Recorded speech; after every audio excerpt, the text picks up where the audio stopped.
Insane news going into this weekend, and as well a lot of upgrades that we can actually talk about and how Miami can actually be, if not the best race of the year. Now, I don't want to hype it up because last year it wasn't a fantastic race, but to be fair, the TV direction wasn't as good last year as well. This year, hopefully better TV direction, maybe some rain, and an 11th team joining the grid.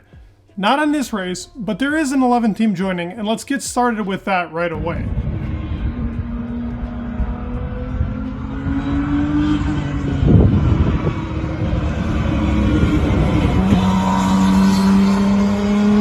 Now, reading into this, I literally thought I was lying to you guys if I'd make this title, but I am genuinely not. This is genuinely a thing happening, and I can't lie, it's quite exciting, and especially for people that love movies, which I am a moviegoer myself. And if anybody saw the new Top Gun that came out in 2022, I thought it was one of the best movies that came out, and it's a very fantastic movie to watch. Now, that director has actually taken over a Formula One movie happening very soon with both Lewis Hamilton and Brad Pitt. And now they've registered a 11th team on the grid to start competing with the actual Formula One grid, the other teams on the grid, and being registered as an 11 team and actually running with them on race by race by race.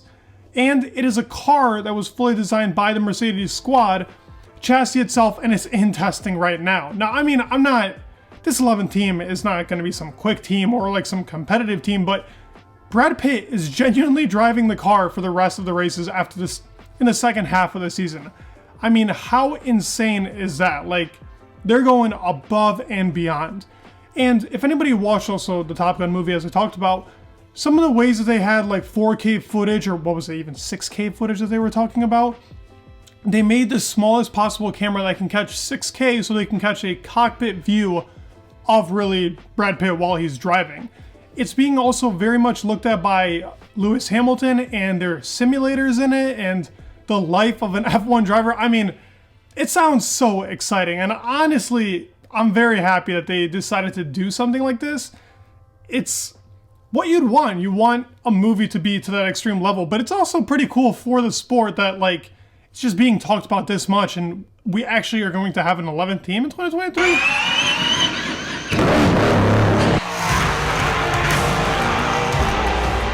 Going into some other news on an 11th team that has been trying to join the sport for super long, and that team that I'm talking about is obviously the Andretti team, and it's really about General Motors and them actually having a whole new facility set up, the Cadillac team in particular, on working on F1 engines. Now, does this confirm that we're going to actually have a particularly 11 team coming into 2026? I don't think so. I know that they just actually extended the time it takes to sign on for a new team and the possibilities of having an 11th or even a 12th team. I know that there's a couple of Asian companies that are trying to look to go into F1. I know that there was F1 Equal looking into it at some point. I don't really know the news on that, but we do know that Andretti was the biggest pusher, and they announced that Cadillac would be the team that they're partnering with for their F1 engines and how they're going to perform going into the season. Well, actually, it wasn't announced for the engines, but they are making an F1 motor company side of General Motors, so this will be pretty interesting to see where this really goes.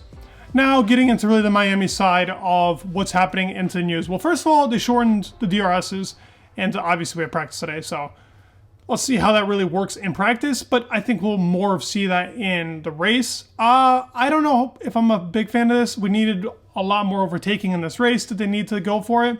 Not sure, but a certain someone that I genuinely love to watch, Fernando Alonso, actually says that it's the right thing to shorten the DRS. He uses the example of 2022 where it was a very easy track to overtake on, and depending on what car you're looking at, you could, I guess, judge it by, oh, well, this DRS is too short for them. Oh, this DRS is too long for them.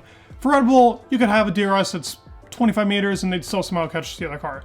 But if you look at like a Mercedes, they can have 150 meters and barely catch the car. So I guess shortening it gives you like an in-between. That's what he's really talking about. And he says that it shouldn't be as easy to overtake here. He thinks the overtaking should be still pretty solid.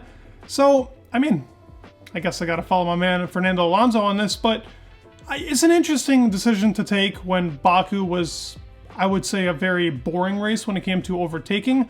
I thought it was still pretty interesting. I didn't think it was a dead race like most people thought it was, but it's an interesting take on whether the DRS should be shorter now or longer. Going more into Miami, I just wanted to thank you guys for 3,000 subscribers. It's absolutely insane the support you guys give on this channel, and I promise in the future to give back for what I can, the love that you guys give me, and I hope that I'm doing a good enough job for you guys. And to anybody that's not subscribed, please do. It would mean the world. You guys are genuinely the best. Let's get more into the news. With the shortened DRSs, that can make it interesting, but what could really make it interesting is the weather forecast. So right now it's forecast to actually rain on the race, and maybe we might get some going into qualifying. Now I will actually be at qualifying and get to watch it live, so you'll hear my opinion, I guess, into the community posts about what I thought about it, but it could make for very interesting qualifying. If there's rain, potentially all 4 teams are gonna have a big chance of actually getting into a pole position, but in the race, that would really make it interesting, and I would really love to see Miami in the wet. Now, the only problem here is it could be extremely wet, and the track flooded not too long ago, literally like a month ago. So I don't want it to flood. I don't want a Spa 2021. I don't want even a Suzuka in 2022. Please just give us a little bit of that light rain, make it an intermediate race where every driver has to be very careful on their steering and the way they're pushing on the throttle. Please, that would be beautiful for the sport and genuinely make Miami just that extra level of entertainment. And now we can actually discuss the upgrades going into it. The biggest upgrades going into it, and what I've been able to see so far, we know that Ferrari is bringing a whole new floor. Now I can't analyze the floor because we don't see it, but they are bringing a pretty low downforce rear wing, and I hope that this floor, the floor is a big thing that they're talking about, as they want it to actually stabilize the car and not have as much porpoising and be able to go into their medium low speed corners at a faster rate to where the car actually doesn't lose as much tire degradation, because that's where they lose the most. It's in the medium speed corners. They even talked about that. So the floor is essentially coming to help with that.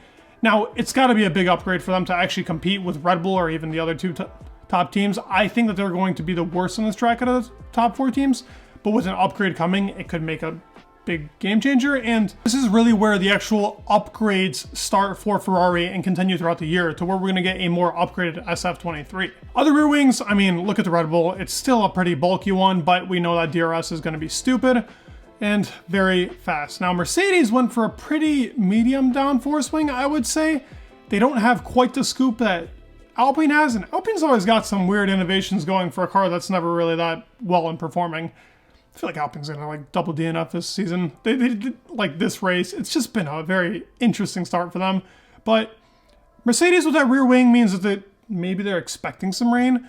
Maybe they're also expecting to like conserve their tires. I feel like tires are gonna be so important here, and that's where I feel like Ferrari might struggle. If they're not able to actually keep up on the tires and something goes wrong, they just won't be there to capitalize on the Red Bulls or whatever team that's in front, because they're just so slow from already having to really like conserve their tires. So here's these 4 teams and their rear wings going into it. As for the other teams, this is where it gets a little different. Now McLaren went for a very high downforce wing. I mean, they might as well run a Monaco wing every single race. That's what it looks like they're doing. But that's not what their goal is. I think they're also going to try and play the tire game with a lot of the other teams. I don't think they expect to be in the top 4, but they will beat Alpine. Quote me on this. I think it's happening. I think they're going to have a really good race car going into Miami. And I think with some weather, that downforce of that wing, if it's wet, oh, it's going to be a tricky car to catch. They're going to be very fast in the corners. McLaren could be having themselves a good race. Now, Aston, a team that's very well known for their dragginess as of last year and this year, actually went for the complete opposite, and they have their lowest downforce wing to date. Now, this will be the real test for the Aston Martin team. I'm excited to see what they can push out of this rear wing.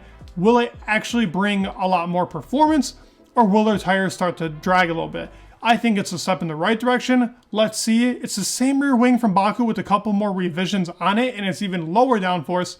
So I'm excited to see what they bring out in this wing, and do they become a lot faster on the straights? Can they compete with the likes of even a Williams or a Mercedes or so on? They were still pretty slow, but not that slow, still faster. And Alfa Romeo and Haas went for a bigger wing. Alfa still got that wing, but Alfa's nowhere in sight, so it's not really worth talking about that team. I hope we have a banger of a race, and Thank you all so much for the support. Thank you for watching the video. Please leave a like, comment, subscribe. It would mean the world, and peace.